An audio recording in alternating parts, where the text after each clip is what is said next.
Seteru perceraian Risty Tagor dengan Stuart Colin Turner pekan ini kian meletup panas. Ya, untuk kesekian kalinya Stuart menghadiri sidang perceraiannya di Pengadilan Agama Jakarta Selatan. Kemarin lagi-lagi sebuah insiden mewarnai momen pasca sidang perceraian. Pasalnya Risty yang datang terlambat sehingga tidak ikut menjalani proses sidang tiba-tiba dihampiri oleh Stuart pasca keluar dari ruang sidang cerai. Pertemuan keduanya itu pun menguak kejutan karena lagi-lagi Risty menolak uluran tangan Stuart dengan alasan bukan muhrim seperti berikut ini. Hai Ti.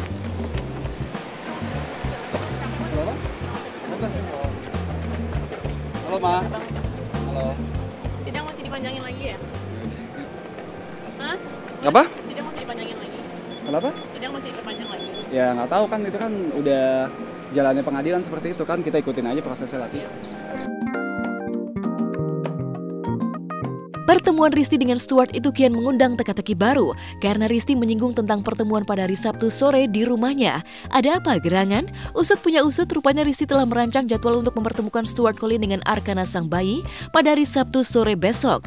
Yang secara mengejutkan tanpa menggunakan syarat permintaan maaf kepada Risty dan keluarganya di hadapan media seperti yang selama ini kekeh dinyatakan Risty. Makasih ya. Ti, sehat-sehat ya Ti ya. Saya tunggu kamu Sabtu jam 4 sore ya? Iya. Salam sama Arket ya.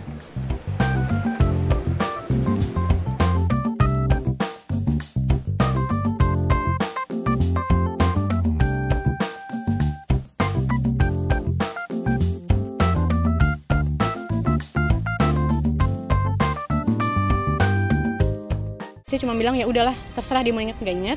Saya kasih dia izin ketemu sama Arka hari Sabtu. Tapi jangan jadi ngelunjak ya Mbak. Dan ternyata yang terjadi adalah dia WhatsAppin saya panjang. Oh iya sekalian, kamu harus tanda tanganin yang saya mau. Gini saya mau. Kamu sepakatin, setujuin semua permintaan saya. Tuh kan, lagi-lagi dia selalu mau saya ikutin semua maunya dia gitu loh. Jadi saya cuma bilang, Mbak Ina, saya nggak mau tanda tangan apa-apa. Karena terlalu enak jadi steward. Dia nggak inget, dia nggak ngerasa, dia lupa, dia benar-benar ngerasa kayak orang yang nggak bikin apa-apa. Sementara kami semua ini korbannya Stuart Colin. Saya, anak saya, keluarga besar saya ini korbannya Stuart Colin. Kami difitnah, kami dizolimin, kami disakitin.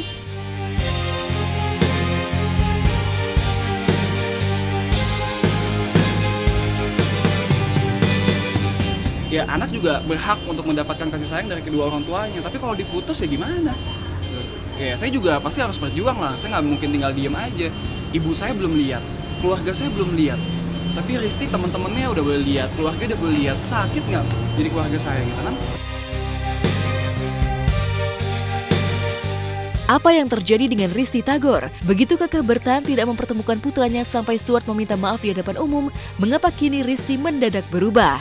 Entahlah, yang jelas, hari Sabtu sore besok sengaja dipilih oleh Risty Tagor sebagai jadwal pertemuan Stuart dengan sang putra untuk pertama kalinya dengan satu alasan khusus, yaitu agar Stuart tidak bertemu dengan Arsen putra pertama Risty. Alasannya, Risty tak mau Arsen yang telah sembuh dari trauma pasca menuai insiden dari Stuart kembali melihat sang ayah tiri tersebut. Kenapa saya masih mau bertahan? Karena buat saya ini masalah itu bukan masalah yang berat gitu. Bukan masalah KDRT tidak ada, saya nggak pernah mau kok. Jadi semua manusia itu punya kesempatan kedua gitu.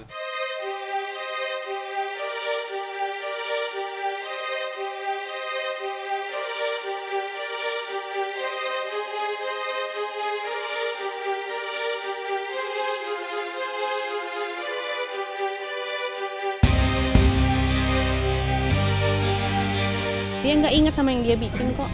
Dia cabain anak saya aja dia nggak ingat. Dia bilang dia baik-baik aja. Sekarang kemanapun gembar-gembur dia selalu bilang dia masih baik-baik aja sama Acan. Kenapa saya minta hari Sabtu ketemu? Karena Sabtu itu Arsen ketemu sama Risty. Jadi anak saya aman. Nggak ada di Tidak rumah. ada lagi pembongkaran trauma yang terjadi antara mereka berdua nanti. So, saya harus buka semuanya sekarang. Karena dia bilang dia nggak ingat kan. Saya ingetin sama kamu tuh. Kamu ngelarang saya mangku Arsen depan mobil. Cuma karena kamu nggak mau mobil depan kotor. Dia nggak boleh lewat depan. Saya inget semuanya dan itu sakit banget. Gimana kamu pisahin saya sama anak saya? Apalagi anak saya kalau nggak nurut, dia kan tinggi, semua mainan ditaruh di atas lemari. Sampai otopet aja ditaruh di atas lemari. Saya nggak bisa ngambil, suster saya nggak bisa ngambil.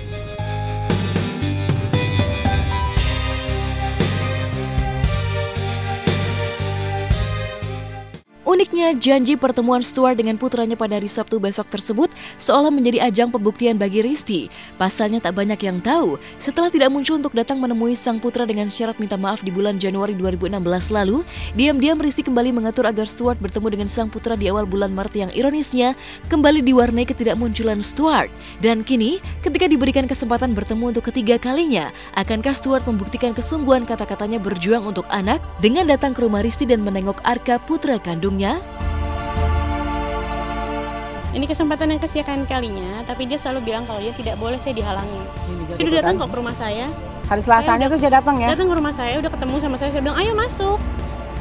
Saya cuma minta maaf. Nggak usah kalau gitu saya pulang aja. Jadi yang nggak mau itu saya apa dia? Padahal pada saat itu nggak ada media ya? Nggak ada media. Bukan tidak mau dia minta maaf. Tadi aja pun kalau dia nyapa dia apa pasti dia kan cium tangan itu emak dia sadar, dia tahu.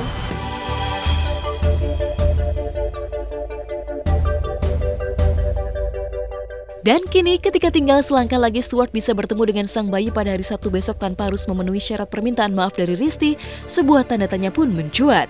Apa yang terjadi dengan Risti? Diancam bakal dikejar sampai ke meja hukum untuk mendapatkan hak asuh Arka. Mungkinkah Risti jadi gentar takut sehingga mengalah tak lagi memberi syarat kepada Stuart? Jawaban yang diurai Risti Tagor justru mengejutkan. Kalau emang dia mau cerai, harusnya serahkan ke pengadilan agama. Gitu, dan berbicara sesuai gugatan gitu. Jadi jangan dia mau cerai dia sekali ngejelek-jelekin gitu. Ini kan udah ada yang lain gitu maksudnya. Lahir tanggal 3, tanggal 14 baru dibilangin. Nama enggak, azanin enggak, diumpetin, ya kan? Foto juga nggak dikasih tahu segala macem. Terus sekarang malah berkoar-koar saya yang nggak mau ketemu anak, katanya nggak niat. Mana ada bapak yang nggak niat? Gitu kan? Sebejat-bejatnya orang di penjara bahwa bapak juga pasti mau ketemu sama anak kayak gitu loh. Dan seorang bapak juga pasti akan rela mati-matian bekerja buat anak. Saya belum ada kerjaan, saya punya duit, saya kasih, saya dibalikin.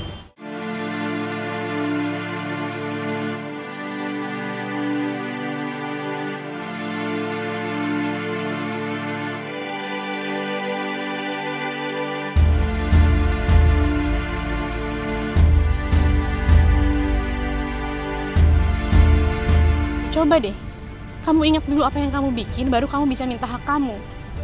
Bapak Ferry Erickson itu marah sama Stu. Kenapa kamu suruh saya ngomong ternyata itu bohong? Dan Stu minta maaf sama Bapak Ferry Erickson. Berarti apa? Dia sudah mengakui kebohongan dia selama ini. Tapi depan media nggak mau kan? Dia mau minta maaf internal sama Pak Ferry. Iya, karena takut kebuka. Sekarang saya cuma minta dia minta maaf sama orang tua saya, kok nggak mau?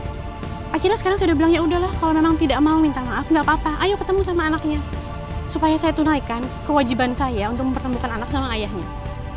Tapi cukup, apalagi yang dia mau? Minta tanda tangan selamanya bisa? Enggak lah, tidak semudah itu.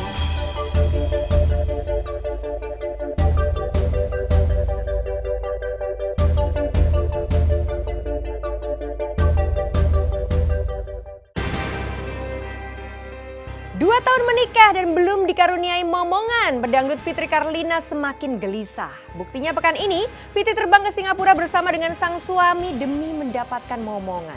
Sebenarnya apa yang dicari Fitri dengan memeriksakan dirinya? Benarkah Fitri kesulitan mendapatkan momongan dan harus menjalani sederet tantangan dari dokter? Simak beritanya hanya di Hot Shot sesaat lagi.